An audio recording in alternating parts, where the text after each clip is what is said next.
હાલો friends, આજે આપણે બનાવીશું દાળ ઢોકળી। જોતા જ ખાવાનું મન થઈ જાય એવું ટેસ્ટી અને છૂટી છૂટી દાળ ઢોકળીની રેસીપી।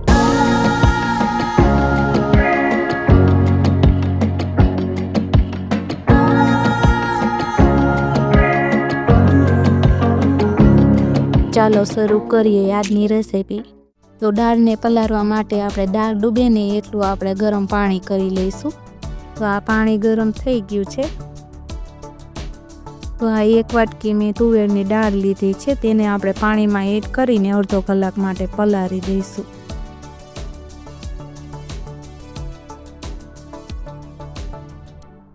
હવે આને ઢાંકીને રાખી દઈએ। તો આ અડધો કલાક થઈ ગઈ છે અને દાળ આપણી સરસ પલળી ગઈ છે।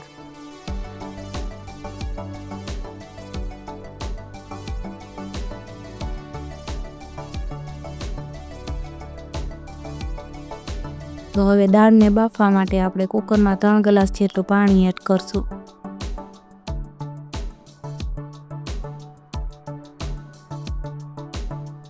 હવે આ પાણીને આપણે ગરમ થવા દઈશું।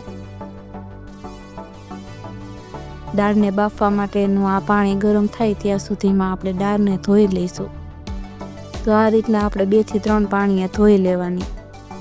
તો આ 2 થી 3 પાણી આપણે દાળને ધોઈને સાફ કરી લીધી છે। હવે આ દાળને આપણે કુકરમાં એડ કરી દઈશું।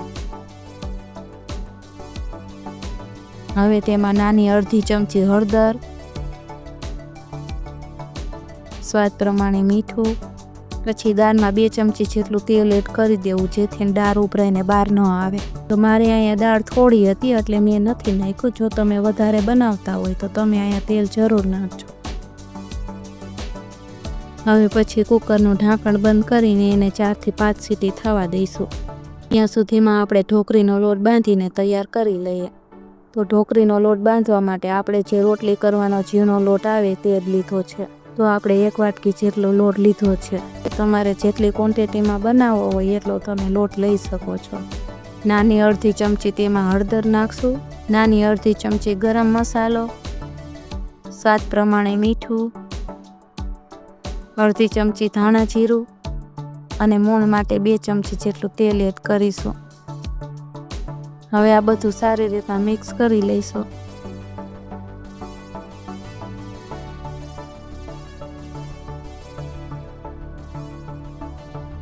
હવે આપણે આમાં જરૂર પ્રમાણે પાણી એડ કરીને લોટ બાંધી લેવાનો છે।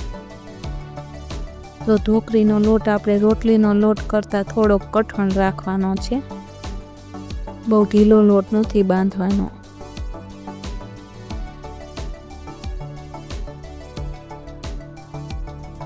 તો તમે જોઈ શકો છો કે આ લોટને મેં બાંધી લીધો છે।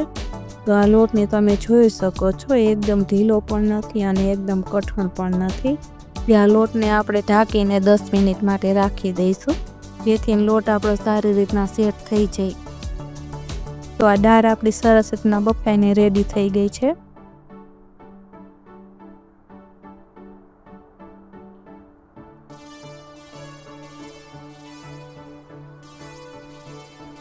તો આ દાળમાં આપણે 3 ગ્લાસ જેટલું ગરમ પાણી નાખી દઈશું।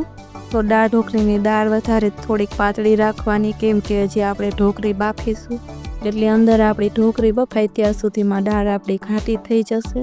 હવે આપણે ઝેણીના મદદથી દાળને થોડીક ઝેરી લઈશું એટલે દાળ એકરસ થઈ જાય। તમે આની અંદર બ્લેન્ડર પણ ફેરવી શકો છો।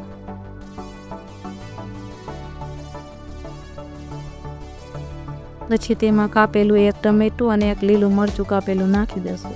પછી તેમાં નાખીશું અડધી ચમચી હળદર, અડધી ચમચી ગરમ મસાલો, અડધી ચમચી ધાણા જીરું, 1 ચમચી લાલ મરચું પાવડર। પછી આને આપણે સરસ રીતના મિક્સ કરી લઈશું। પછી તેમાં થોડુંક આદું ખમણીને એડ કરી દઈશું।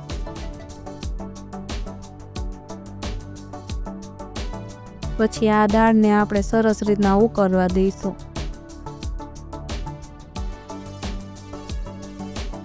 તો આ દાળ આપણી સરસ ઉકળી ગઈ છે। હવે તેનો વઘાર કરી લઈશું।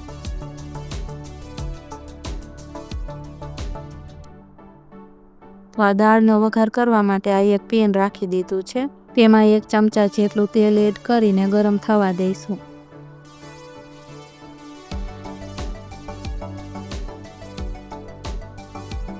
તો આ તેલ ગરમ થઈ ગયું છે, તેમાં નાની 1 ચમચી રાઈ એડ કરશું. પછી તેમાં 1 ચમચી જીરું એડ કરશું. પછી તેમાં અડધી ચમચી હિંગ એડ કરશું. પછી તેમાં મીઠા લીમડાના પાન એડ કરશું. હવે આપણે તૈયાર કરેલી દાળને તેમાં એડ કરી દઈશું. હવે તેમાં આપણે જરૂર પ્રમાણે મીઠું ઉમેરીશું.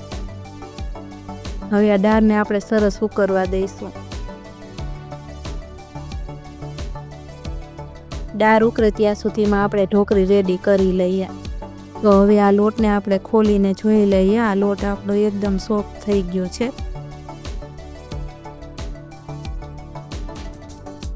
1 ચમચી જેટલું તેલ નાખીને લોટને આપણે મસળી લઈશું.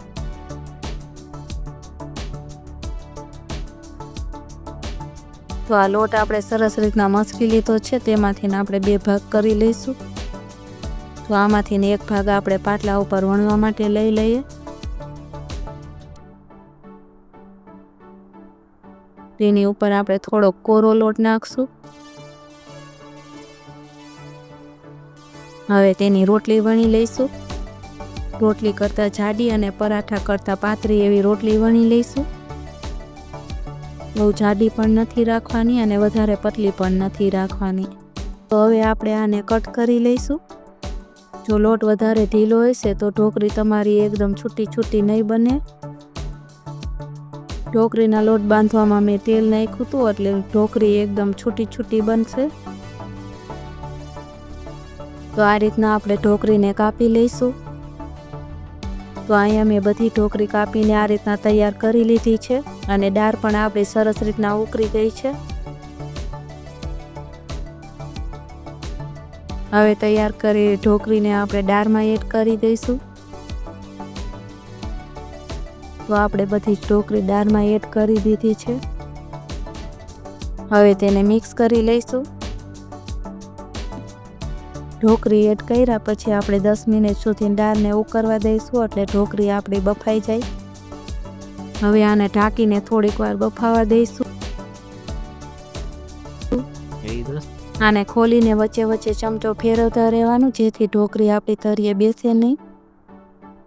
તો આ સરસ રીતના દાળ ઢોકળી આપણી તૈયાર થઈ ગઈ છે. પછી તેમાં અડધા લીંબુનો રસ એડ કરી દઈશું. પછી તેમાં થોડાક કોથમીરના પાન એડ કરશું. 1 ચમચી તેમાં ખાંડ એડ કરશું, જેથી ઢોકળી આપણી ખાવામાં એકદમ ખાટી મીઠી સરસ લાગે. ખાંડની જગ્યાએ તમે ગોળ પણ એડ કરી શકો છો. આપણી તૈયાર છે એકદમ ટેસ્ટી દાળ ઢોકળી. આ રેસીપી કેવી લાગી કમેન્ટ કરીને તમે જરૂર જણાવજો. જો રેસીપી સારી લાગી હોય તો વિડીયોને લાઈક કરજો અને વધારેમાં વધારે શેર કરજો અને ચેનલને સબસ્ક્રાઈબ કરીને બેલ આઇકનનું બટન દબાવી દેજો. ફરી મળીએ એક નવા વિડીયો સાથે. Thank you for watching.